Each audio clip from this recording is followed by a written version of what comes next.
and family first and hanging it up after a great 15-year career. Yahoo Sports senior NBA insider Chris Haynes is now joining us. Chris, breaking news here. What can you tell us about this? Yeah, this is definitely an unexpected occurrence. When I first covered the NBA, I was covering the Portland Trail Blazers, and LaMarcus Aldridge was the first star I had the privilege of covering. And I would say this has been something he's dealt with his whole career. You know, his rookie year, he was diagnosed with the irregular heartbeat syndrome, which is heart kept beating fast. And, you know, he was out indefinitely for a period of time when he was with the Spurs due to the same thing. And so this makes it seem like that he's calling it a career. You know, in his words, in his statement he put out, saying it's one of the most scariest things he's experienced. That let me know that this was probably even worse than the other ones he's went through previous. And I owe a lot to him, man. You know, just, you know, being a guy who covered that team, covered the Portland Trail Blazers. You know, you only get as big as the players that you're covering. And, you know, he rose to stardom after the Brandon Roy era and the Greg Oden era, and to become the player he was. And so it's sad and unfortunate it has to end like this. But I reached out to him this morning. We had a little chat, and I hope he's at peace. That's what I told him. I hope he's at peace with the decision, because he was playing good. He was playing well for the Brooklyn Nets. And so I know this had to be a very disappointing decision.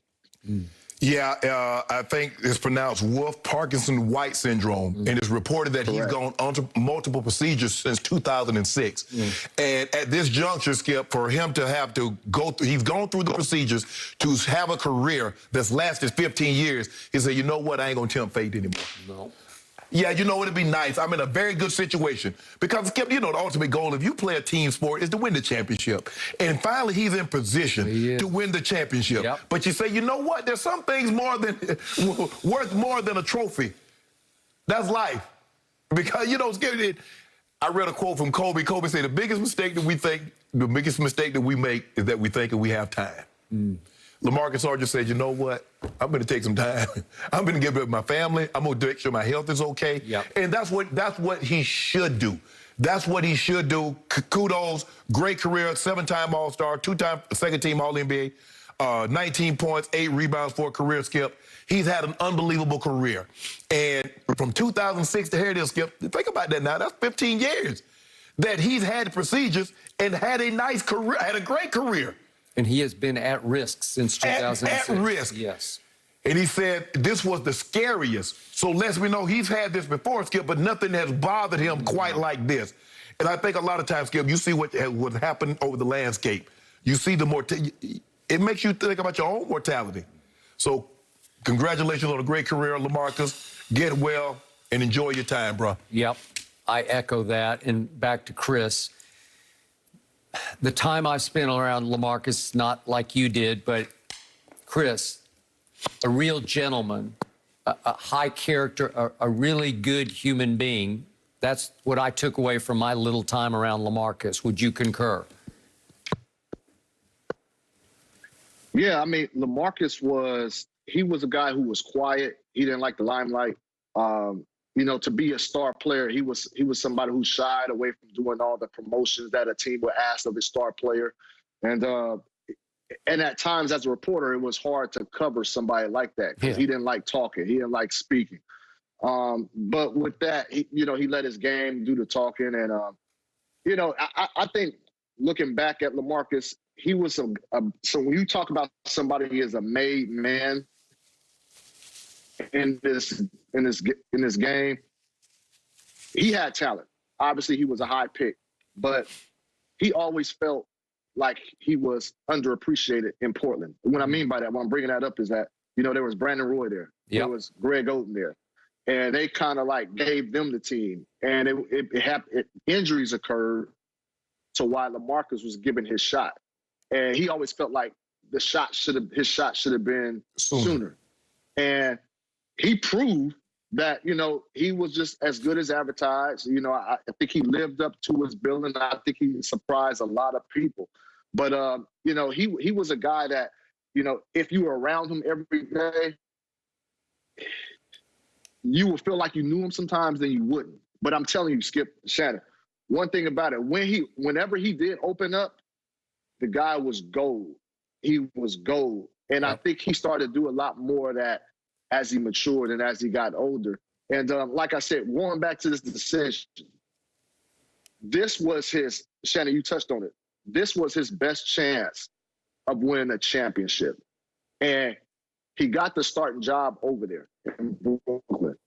So to call it a career right now, it just tells you how severe this situation was for him and his family. And it's tough, man. I wish him the best of luck. I just hope that he has peace. You know, a lot of guys can walk away from the game. It's a rational decision. It's a rational move to make. But deep inside, they're still wrestling with it. I hope he's at peace with this, knowing that, look, this game is not worth me putting my life on the line. You know, I still have family and kids to raise. I hope he's looking at it from that standpoint. Yep. I agree.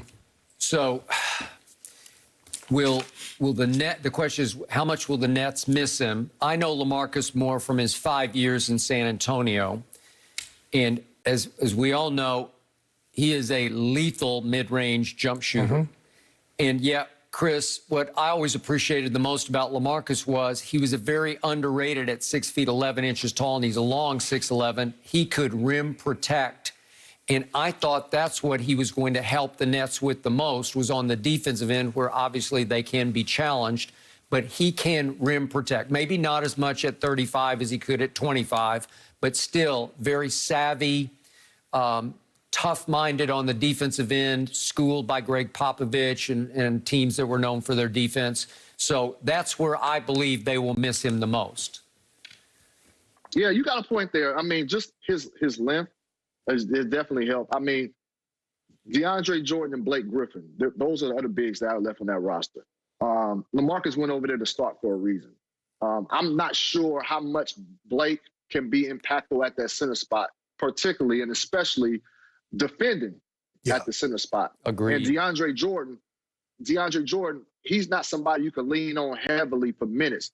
So this is a big blow to the Brooklyn Nets to have this guy go. Now, the league is not going to feel sorry for him because it seems like the Brooklyn Nets just been getting every star player that's been available in the buyout market. So with that being said, nobody's going to feel sorry for him. But just from the loss of losing LaMarcus, this changes the dynamic of that front court tremendously, especially when they start going deeper in the playoffs and have to face the likes of a Joel Embiid.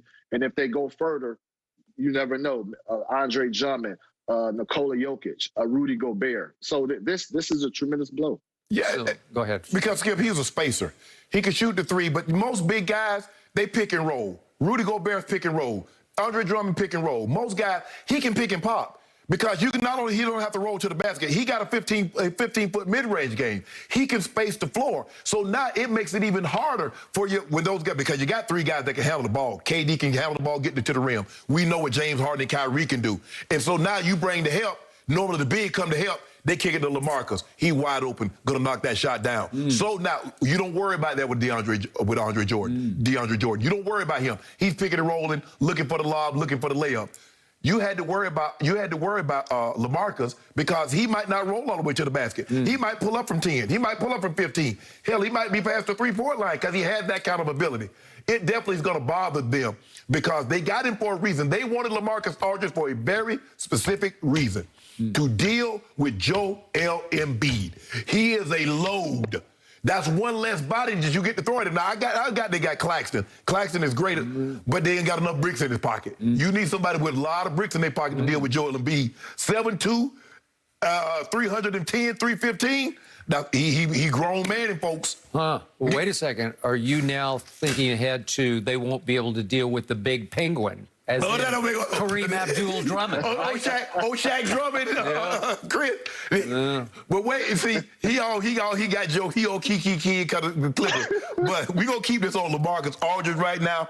But look, yeah, this is a big blow. This is a big body, a guy that can give them on a good night, maybe give them 15 points, maybe double-digit rebounds. But they still got three skilled, very, very skilled guys. Okay, and speaking of those three, back to you, Chris Haynes. They're going to go as far as those three take them ultimately. And those three have played a grand total of 7 games together, and it doesn't look like it's going to get any better to the end of the season. Can they flip the switch as a big three? Will their chemistry just immediately have